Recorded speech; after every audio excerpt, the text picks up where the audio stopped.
Go ahead and record. So, welcome to Managing Anxiety and Depression. I'm Dr. Ken Messina, the Clinical Director for the Slippery Rock Student Counseling Center, and with me is Dr. John Matthew, one of our counselors. So hello, everybody. Today we're going to be talking about how to manage your depression and anxiety, and also just some signs and symptoms and how to recognize anxiety and depression. But before we jump into that, I want to talk a little bit about some of the stats with mental health concerns in college. All this data is from the Center for Collegiate Mental Health, which is a huge study of college counseling centers nationwide that participate in submitting data. So what we see from the data in this report is that, of the mental health concerns that students are reporting, anxiety makes up 62.7% of all cases that come through college counseling centers in the nation, which is extremely high. Depression comes in second at almost 50% at 49.3. So between the two of those presenting problems, that encompasses most of the students we see in college counseling centers across the nation. We also have students that identify stress at like 43% of all students that come in, so are experiencing some stress that is bringing them into counseling.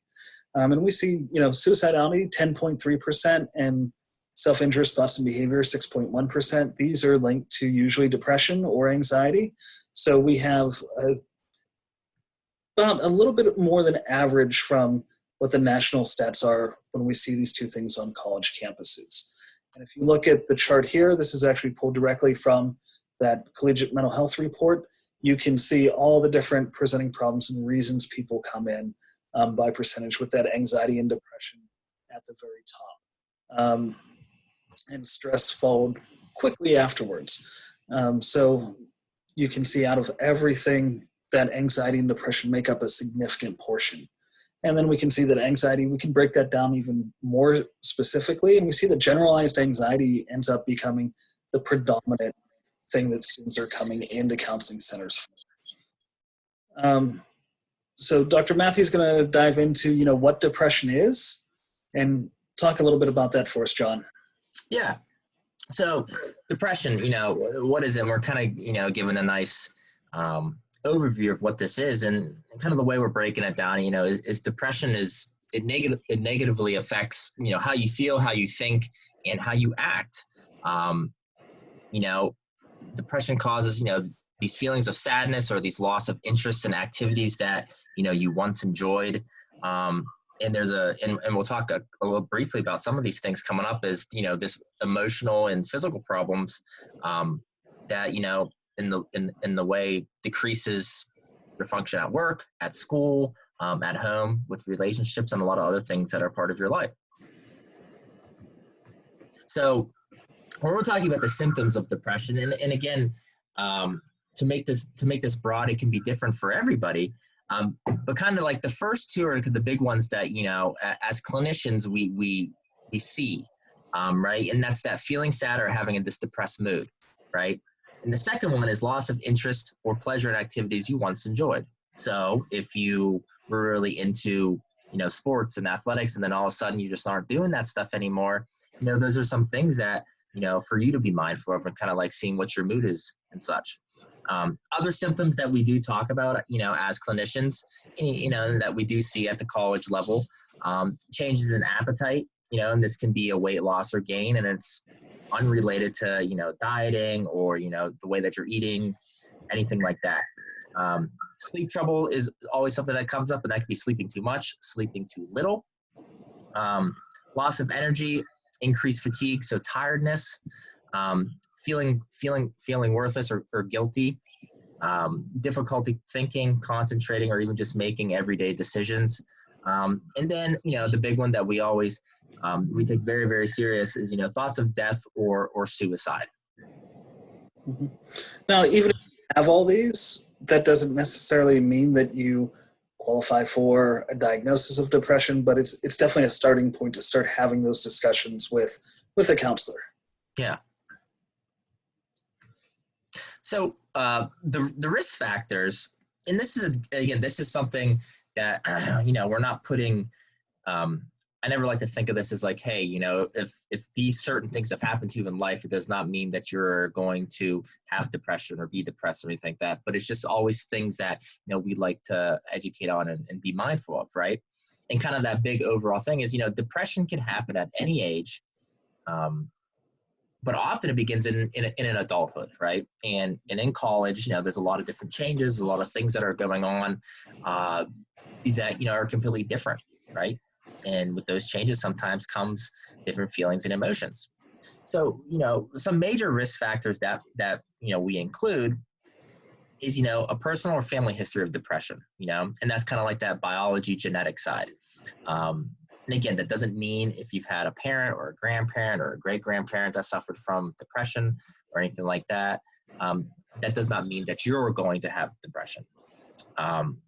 Major life changes, traumas, or stress. And again, we bring that up, with college-age students because, going off to college is a very major life change. There can be a lot of stress. And it can even be in anticipation of a change or, major life event like graduation. If we're anticipating that and anticipating that change, that can also be a risk factor for depression. Absolutely. And then if there's any past traumas or anything like that, to whatever, and again, trauma is different for everybody.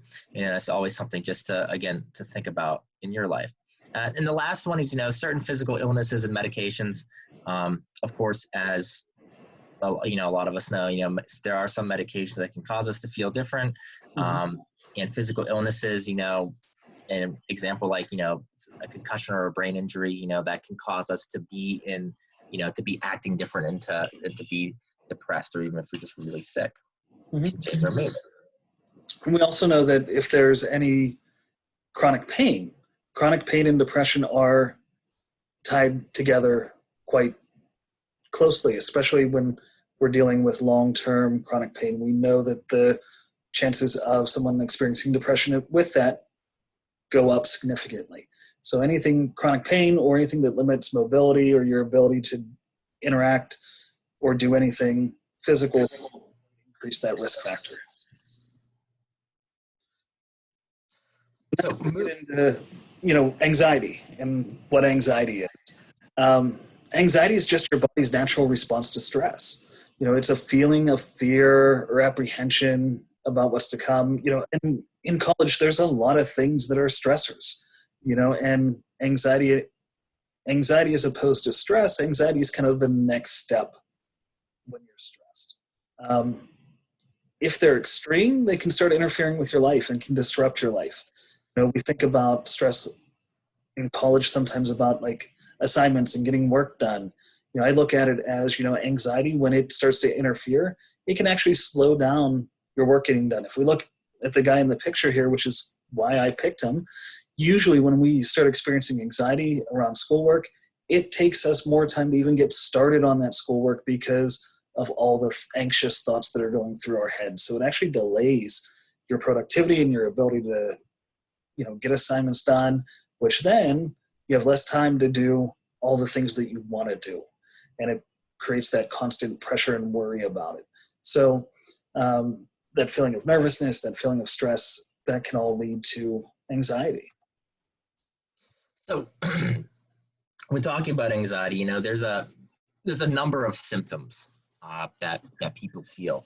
And a lot of them, and again, what Dr. Messina was saying is, anxiety is our natural defense towards stress and anything that can be scary in our lives. So when we're starting to feel these types of feelings, right, a lot of stuff that we feel is that nervousness, restlessness, or being tense, like you're in that flight or fight mode at that moment. And there's something that you feel like you have to do. You feel uneasy, right? And then kind of goes, those feelings of danger, panic, or dread. We can have those physical things like rapid heartbeat, hyperventilation, rapid breathing. There can be an increase of sweating, trembling, muscle twitching. And a lot of those times when our body's working like overtime like that, how I like to look at it, like, we're just trying to protect ourselves. And that kind of can lead us to, feeling like really weak and like lethargic, like very just tired, drained from that day. you know, Dr. Messina was talking about that earlier with like the picture of the guy, right? Is that when we have these anxious thoughts, we can have this difficulty focusing, thinking clearly about really anything other than what we're worried about at that time. You know, so it does inhibit us from kind of getting these things done. You know, and that leads to our, you know, insomnia can be a very big symptom of this, because if we're having these racing thoughts of everything that we should have done or we need to do, it can be very hard to kind of click that off and get a good night's sleep. You know, another big one that a lot of people have, and even just generally when people get nervous, is this digestive and gastrointestinal problems. And that can be anything from stomach aches, you know, to feeling like you need to go to the bathroom all the time, feeling nauseous and sick, right? Our stomach is a very big point to kind of tell us like, hey, something's wrong right here. We got to do something. And we know that stress has a physical component to it. And I don't know about you, John, but when I'm working with clients, especially when they're talking about anxiety and stress, I usually ask, you know, where do you feel it in your body? Because a lot of people will report, you know, the digestive, or, you know, my stomach hurts, or I feel my heart racing. And sometimes it's more about this tenseness. And John talked about that at the front. You know, it's muscle tension, like in your back or your neck. And I always use the example, you know, with me, I carry all my stress, all my anxiety in my neck. So if I'm having a really stressful day, I feel those neck muscles tighten up. And that's my first clue that stress is happening.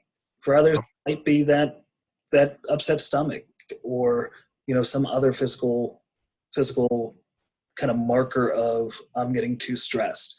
So I usually say, pay attention to your body. Your body is going to tell you when you're starting to feel stressed and when you're starting to feel anxious. That's usually the first indicator. Yeah, no, absolutely. I agree. That's one of the things I always say is, where do you feel it? And a lot of times people do say, you know, I feel nauseous. I feel like I'm going to throw up, you know, to those points. So yeah, you know, we pay attention to that stuff can really help us kind of navigate these situations. And kind of the last two, you know, obsessions about certain ideas, or thoughts or things that we did. And that's kind of like how I talked about, you know, like we're spinning our wheels and thinking of the same thing over and over and over again. And we might not even have an answer for that, or it's just something we just can't get out of our head at that time. And we also might perform certain behaviors repeatedly, you know, and that could be anything from checking if your alarm is on for 6 a.m. because you have to go to something important, and you just can't. You have to make sure that it is on, and you might check it 100 times, and before you know it, it's 1 a.m. and you need to be up in 5 hours, you know, and right there, just you having to know that so you don't miss that important meeting or work or whatever it may be. And how many times, you know, have you, you know, as a student, gone and rechecked to make sure you submitted something in D2L, or, you know, double check that you sent that email that you had to submit a paper through, or something like that, and woke up in the middle of the night just to check that?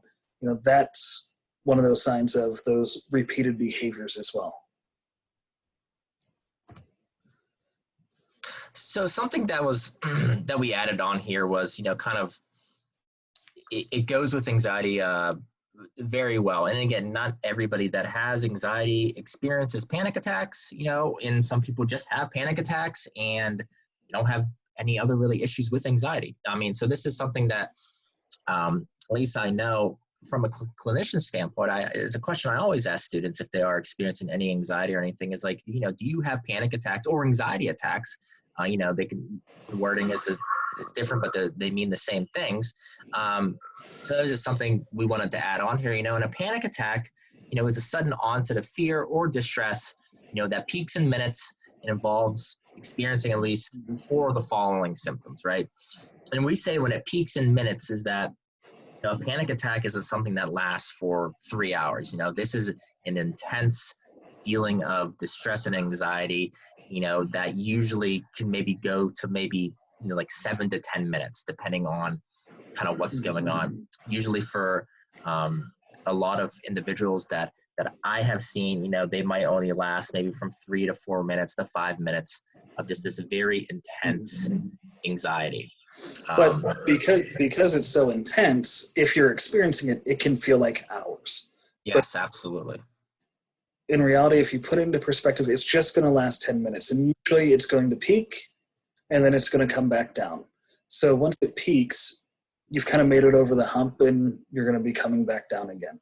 But those minutes where you're in that panic state can feel horrible and feel like they stretch on for a lot longer than what's actually happening. Yeah, absolutely. And some of the things, and just again, to, like we said, like knowing your body, knowing where things are at, is you're going to get a lot of physical feelings from this. Kind of like you see our little guy right here in his little panic mode, right? And so some things, again, to think about, or to, check your body for if you're feeling this way is palpitations, right? And that's that, again, your heart that is rapidly beating quickly, very fastly, and almost like some people say, like they can almost feel like popping out of their shirt or their chest, right? Sweating, shaking and trembling, shortness of breath, or almost like you're being smothered. A sensation of choking. And now what I mean by that is that sometimes people just feel like they can't talk, or it's almost like they get very dry. And it's like they can't kind of swallow, and they get these feelings that, there's nothing in their throat or anything, but it's like you're just so choked up and you can't speak, and it's almost like a freezing thing. Chest pains or tightness. Again, going back to the nausea or gastrointestinal problems.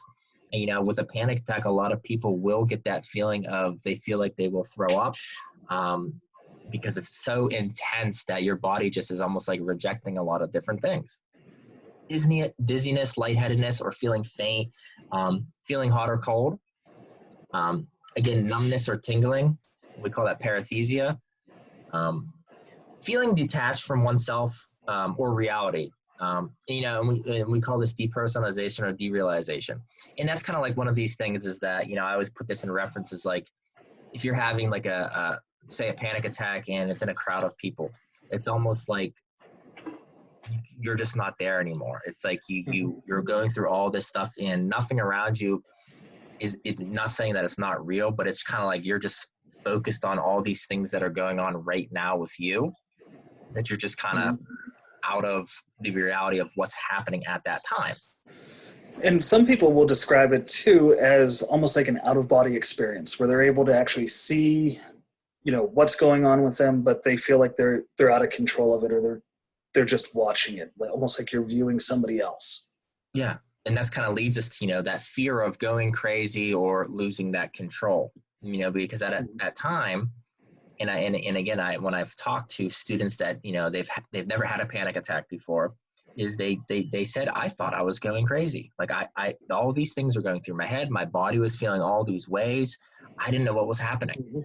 And so then they start having that fear, like what's happening to me? And then the fear of dying, people will get this thing as like, oh my God, something bad's going to happen to me. And what a lot of people don't realize about panic attacks is just because you have one does not mean that you're going to have another one.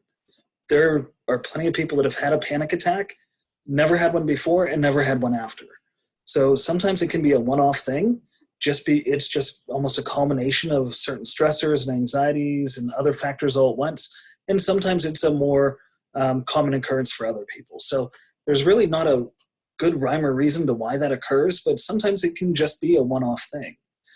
And one of the things we talk about for controlling panic attacks, when you start to feel one coming on, the number one thing is always to control your breathing. Because if we control that physiological response, everything else follows. And if you look at the symptoms, usually the most common one is that feeling of shortness of breath and the heart palpitations. Once we slow the breathing, we slow the heart rate, we actually slow our brain down as well. That can actually help you successfully avoid going into the full peak panic attack mode. Absolutely. And also keeping in mind, there's that overwhelming feeling like you're going to die. If you can tell yourself, I'm not dying, this is a panic attack, it's going to be over in a few minutes, that helps bring you down as well. So those little things can help you get through a panic attack. So risk factors. So yeah, risk factors of anxiety. Again, we just like to kind of hit on these things. So, and we're we're talking about anxiety as a general thing, because again, we put kind of like this disclaimer up saying, there are factors of different types of anxiety disorders. But we want to kind of hit some of these general risk factors for all types of anxiety, and these include, any temperamental traits, of shyness or behavioral inhibition in childhood and things like that, and sometimes that can come out. If you are a shy person, if you're, a very introverted person, there's nothing wrong with those things, is that, there could be some feelings of anxiety, maybe in more social settings or something like that. Exposure to stressful or negative life or environmental events in early childhood, or adulthood, and again, we're kind of looking at this, at the college level, there can be a lot of things that happens entering college, and it could be something, small, it could be something large, but it can make us, have more of this anxiety or, more nervousness or even panic attacks at some point. And kind of being able to, that stress goes with that, so sometimes stressful events or negative things that happen to us can kind of leave some things on us, right? Of course, there's a history of anxiety or other mental illness, in biological relatives. We talked about that with depression. And again, that doesn't mean that if your parent or your grandparent or your great-grandparent, had anxiety and panic attacks and these things, it does not necessarily mean that you are going to have that as well. And again, we like to hit, there are some physical health conditions, and a big one is thyroid issues, or even heart arrhythmias or caffeine or other substances. They can produce, this kind of aggravate anxiety symptoms. For instance, if you're a big caffeine drinker, coffee drinker, caffeine very much stimulates you and gets you going. You can feel very nervous. You can be sweaty. One of the first things I do with my students that I see that, have problems with anxiety is we talk about how many energy drinks are you having a day? How many cups of coffee? Because those will make the anxiety worse. We talk about anxiety is almost like this excess of nervous energy. Well, by drinking a lot of caffeine and taking in a lot of caffeine or any other type of stimulant, that gives you more of that nervous energy. So we want to cut that down to help manage those high anxiety periods. Sure. And the thing we always kind of hit with that is, if you feel like your anxiety is, if you always, we always kind of say, hey, get checked out from a health examination from your PCP or somebody like that, to make sure that there's no thyroid or anything like that. Because again, there are medical things that are linked to, increasing levels of anxiety. So we always throw that out there as clinicians is to, we can't do that type of thing, but there are plenty of, medical doctors and things like that, can rule those things out. And that's why you should always do your yearly exams with your PCP, with that family doctor, to make sure that you are healthy, that everything's going well. It's just good general wellness to begin with, but it's also much easier to treat something on the physical side when there's a medication or a treatment for it that can help you with the mental health side of things as well. Absolutely. So how to manage stuff. One last thing I do want to make sure we talk about, and just kind of briefly is, or mention, is that anxiety and depression run hand in hand quite a bit. What we see is they pair, honestly, really quite well together. A lot of times when we have someone that we see that has depression, there's also anxiety present. Same with anxiety, there's also depression present. And one of the things we find in treatment is, if we can address one and we start to make progress on one, the other one starts to come along with it and get better. So obviously, if both are going on, you're not out of the norm. That happens a lot more than you would think, where people have both depression and anxiety. So, we're very used to treating both at the same time. And that's just a very common thing that happens. And why we kind of do this presentation with depression and anxiety together is because they do happen together. So how to manage depression.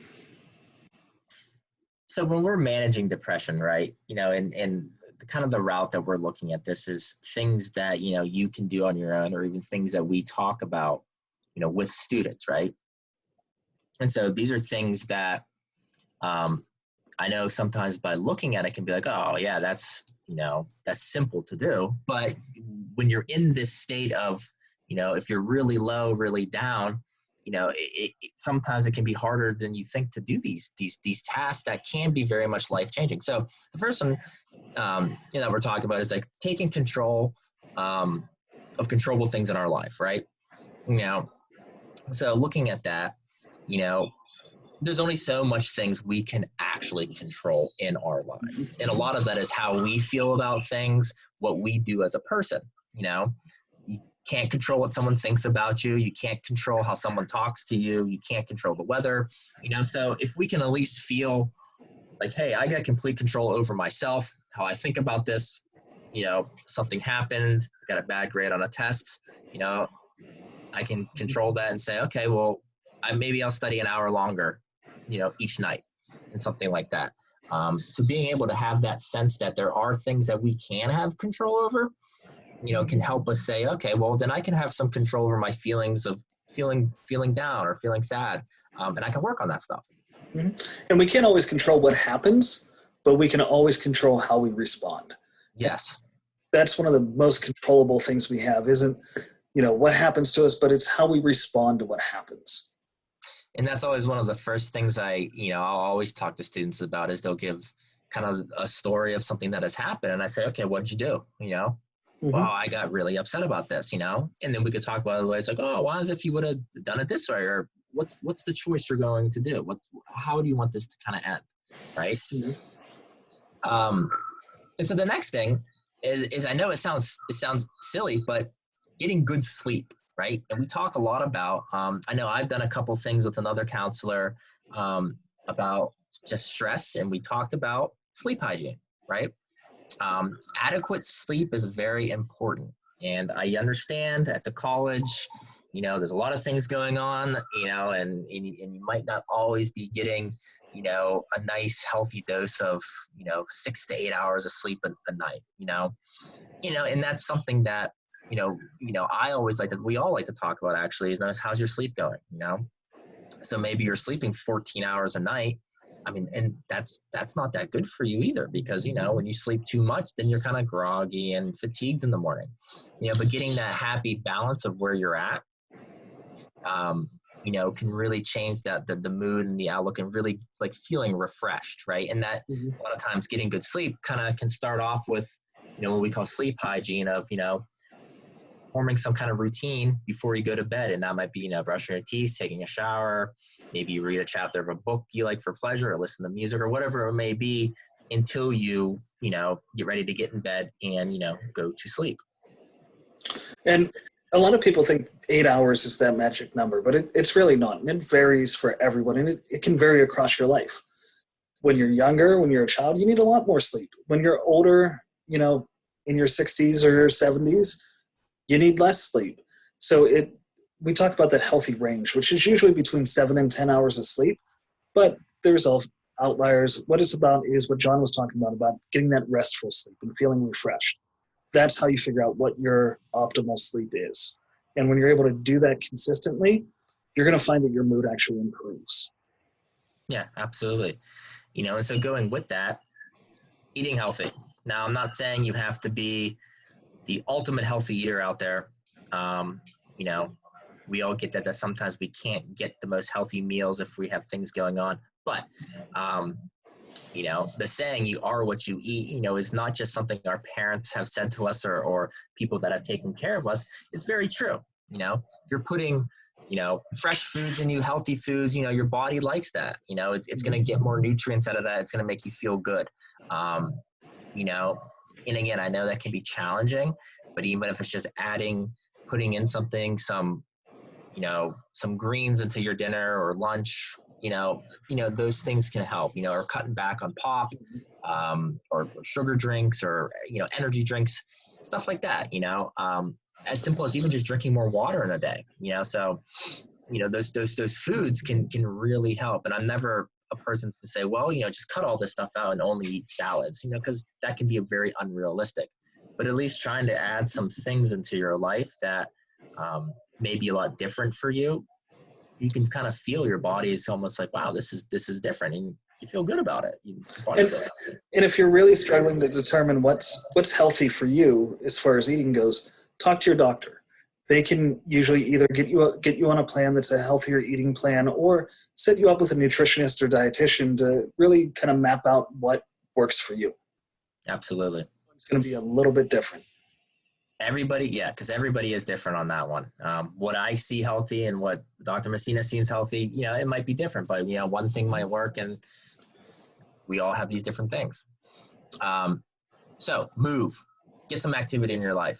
And now, again, like I always say, I'm not saying go to the gym 7 days a week, but it's very healthy. There's been a lot of studies that say a half an hour of some physical activity, and that might just be walking around campus, having a brisk walk, doing just a little bit of cardio or anything, getting your body out there, getting it moving, really helps, and going back to like physiological type things, when we get our body moving like that, that releases endorphins in our brain, and it makes us feel good. Kind of like, after you do something where you've been moving all day and your body's tired, and you're just like, wow, that felt good. I felt like I did a lot of stuff today. So again, it doesn't have to be this really dramatic type of workout regimen type thing, but if you just even, every day after you eat dinner or something, maybe you go out with a friend, go walk around campus for a half an hour or anything like that, you'll see that can help with your mood in many different ways. And, this is probably one that I worry about the most right now, since we're all online because of the pandemic. How are we getting that activity? How are we doing that in a responsible way? And I would say Campus Rec has been putting out a lot of the Rock 30 stuff to take advantage of. And, even when we're back on campus, we have a program called Exercise is Medicine that's put on through Slippery Rock that you can go to, and they can help you get, what is that ideal kind of plan for you to be active, so you're feeling better and able to do things. And it can actually help boost your mood, because our physical wellness and our mental wellness are so closely tied together. Yes. Oh, yes. And so kind of ending these things, when we're talking about, some of these things we can do to ourselves, talk to somebody. That is a really big thing. Sometimes if we're feeling down, we're feeling low, sometimes we're only seeing things in one way, we can seek out that help if we're needed. And that could be someone that's a best friend. That could be a parent, a guardian, a loved one, someone you trust, and that kind of leads us down to surrounding yourself with that social support, right? Those are big contributors in our lives, because, there at times there's things that we're going to need to bounce off people, and there's nothing wrong with that, and that could be, again, like I said, someone that you're close to. That could be coming to the counseling center and talking to one of us. And that's kind of just, using those resources to maybe get some things out and get someone else's perspective. And they'll say, well, have you thought of it this way? And you're like, no, I haven't, because I'm too worried, or I'm too sad to even think of it like that, and it kind of, a lot of ways, it gives us other ways of looking at things. And we need to make sure that they're positive supports too. That's one of the things we always look at is, who are you surrounding yourself with? What's that social environment like? Because are these people that are supportive and non-judgmental and are willing to listen? Or are you in maybe a negative group where people are always kind of feeding into that depression or keeping you down? If they are, then maybe it's time to change that support group up and find people that can be positive in your life. Yeah. And like we always say, you are the company you keep. Hanging around with people that are negative energy, eventually that could happen to you, and you start kind of spurring that out. Mm-hmm. The last thing is, limiting alcohol and drug intake. And so, of course, like, illegal drugs are never going to help us with anything like that. But even drug intake, such as, nicotine, caffeine, things like that. We kind of hit that a little bit on the anxiety. But it could be the same thing with feeling depressed or feeling sad. Alcohol is a very big depressant. At the time, it might make us feel better, but at the end of the day, the next morning or the next day, we're just kind of down. It doesn't help, in the long run. Same with other drugs and things like that. And we could probably do a whole nother presentation just on the effects of alcohol and other drugs on mental health, you know, Uh, because it is so prevalent. And the biggest thing I always tell people is, yeah, when you're under the influence, you don't feel the depression necessarily, you don't feel the anxiety necessarily. But what we found and what the research has found is that it's not when you're directly under the influence, it's a day later, 2 days later, 3 days later, that most of these substances can actually enhance and peak your anxiety and your depression. So when we say limit your alcohol and drug intake, it's not, some just say no program. It's really based on the science of what happens to your brain in the after effects. So the more you use, the deeper that depression can go. That's just biology that kicks in at that point. Absolutely, yes. All right, so when we're managing our anxiety, and a couple of these things, Dr. Messina hit when we're talking about panic attacks. So a lot of things we talk about, and there's been times where I've had students coming in and they're having a panic attack, right? That deep breathing, and again, that's something that, going back, that we can control. We can control our breathing, right? And those are those big, diaphragm breaths, just, with your chest, and you can feel it. And it's almost like being able to regulate that. Mm-hmm.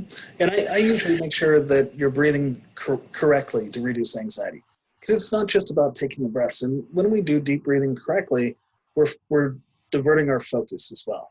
We're focusing on those sensations of the air filling up your lungs, of it going in your nose, into your chest, filling up your lungs, the physical sensations of the breathing. You're focusing on a count, whether it's a 5 count or a 10 count of that breath in, and a 5 or 10 count of that breath out. You're focusing. So you're giving your mind something else to focus on other than those anxious thoughts, which sometimes that paired with just the physical effects of deep breathing, which is reducing that heart rate and getting your body to calm down, combined to get you out of that anxiety mode. So it's really a 2-part process when we say deep breathing, because what I find is a lot of people are like, yeah, I've tried breathing, it doesn't work. I always say, but have you done breathing the right way?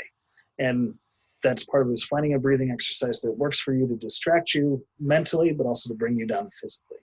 Yeah. And that's something, what Dr. Messina is talking about is one of those parts that we can add into the deep breathing goes right into our next point, progressive muscle relaxation, or PMR, which is something that, especially I know when I work with students, as I put those things together, and usually it's starting with, learning how to breathe correctly and controlling that. And then we move to, what progressive muscle relaxation is. Now, simplest way that I always put this is, it's a way that, we kind of are relaxing our muscles. So for instance, if we're very tense, we're very nervous, the first thing I always talk to students about is like, okay, squeeze your hands together as tight as you can. And, we'll hold it there for a 5 count or a 10 count. And you can feel like what that feels like to be super tense. And then, after maybe 10 seconds, you let that release, right? And you can feel a difference between a tense muscle and, everything's just kind of really restricted, to letting that go and feeling, the blood flow and everything go through your body. And it's a really great way. And this can help people with sleeping. This can help people if they're in class. And kind of what I call like a body scan we do is that you can use that progressive muscle relaxation, the whole restricting, clenching, and you can do that from your feet all the way up to your head, or your head all the way down to your feet. Now, sometimes it looks goofy when you're doing it with your face, but hitting all these parts of you, you can feel that feeling of like almost like the tenseness of it, the tightness of it, and then letting that out. And you can feel those differences, of what it feels like to be tense when you put your shoulders up, and you're making yourself feel tense, and then releasing that, and if you look, and again, we always, go back to when we talk about looking at the science behind that, and just think about, if you're having anxiety and, you get that, your anxiety lays on your neck or it lays on your shoulders, you know what that feels like. So you make that happen, and you can feel those differences, and you can start utilizing that, throughout your day, in class, or in any situations that give you some nervousness or anxiety. And I've had people that have been skeptical about muscle relaxation until they've done it. And then when they feel like their body feels so relaxed, they feel just like a big bowl of Jello. Yes. Realize the benefits. And I'll be honest, the first time I ran into progressive muscle relaxation, I was skeptical of it too. It was during a class in undergrad, one of my psychology classes. The professor did it with us, and I promise you, I was so relaxed I almost fell asleep. And we had one kid that actually was drooling a little bit because he was so relaxed. And that was just through running through one of those scripts.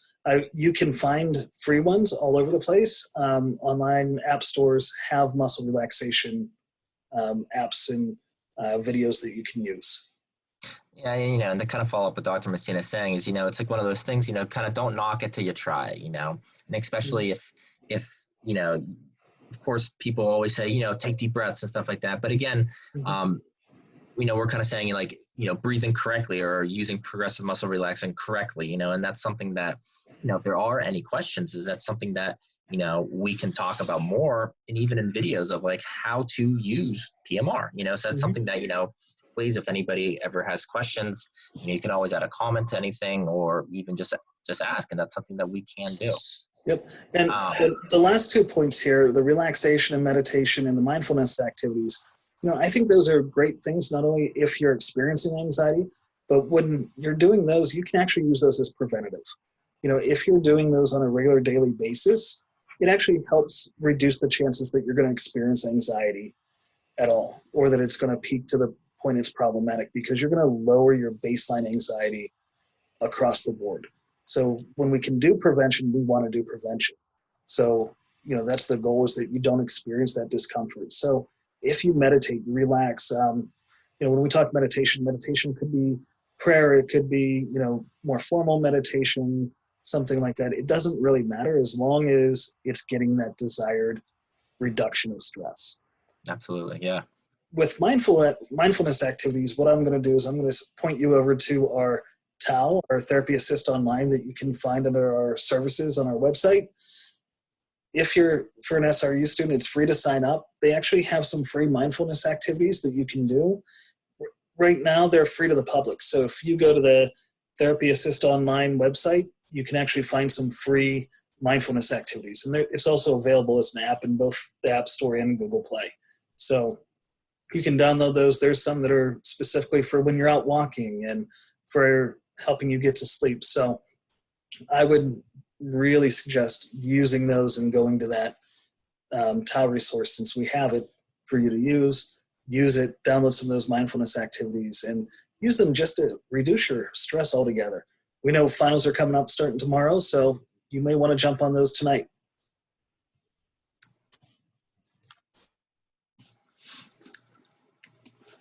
So, and again, moving on to managing your anxiety is kind of what we were talking, some of the things that are the same as managing your depression, right? The one thing I always like to hit is get to know your anxiety, right? And that goes back to, how Dr. Messina was talking about, feeling, what does your body feel like, right? Know what your anxiety feels like.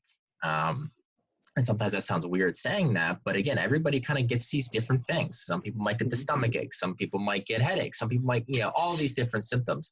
Know what it is, know when you start getting that feeling that you can use some of those preventative things that, we've talked about today, such as mindfulness or things like that.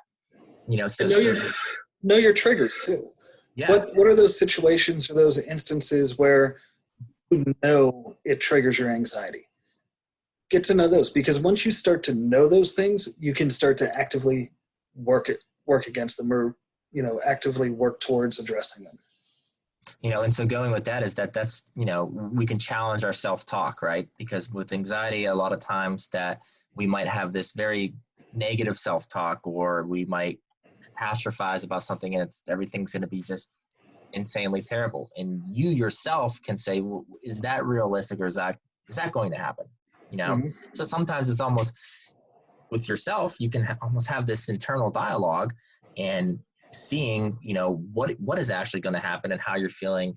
And if those two things are even making any sense at all, so I always say, challenge those thoughts that you're having for yourself, and that can kind of help again with talking to somebody, and that could be counselor at the counseling center, a healthy support system that you have that is a friend, significant other, another loved one, family, to kind of help you navigate some of those areas, to kind of maybe give you that reality of like, that doesn't make any sense to me. You know, this is what you're saying. And sometimes that's what you need to hear. And with anxiety, I always say you have to be kind to yourself, because, you know, anxiety can be a very, bumpy and windy road that we go down to, you know, and sometimes it takes a long time for us to even figure out, like, I have anxiety. I don't know what those things, like, when it's first happening, you know, we don't know what that is. Never experienced it before, you know, so you got to be kind to yourself. You got to say, all right, you know, I got really nervous and I couldn't do this one thing, or I got too overwhelmed, you know, okay. But now you know that, and we can add some of those preventative things, or even things, you know, like breathing and talking to somebody, and, you know, we're getting to know our anxiety more. So you got to give yourself a little bit of positive affirmation, you know, if you're trying all these things, or if you're struggling with it, because it is tough.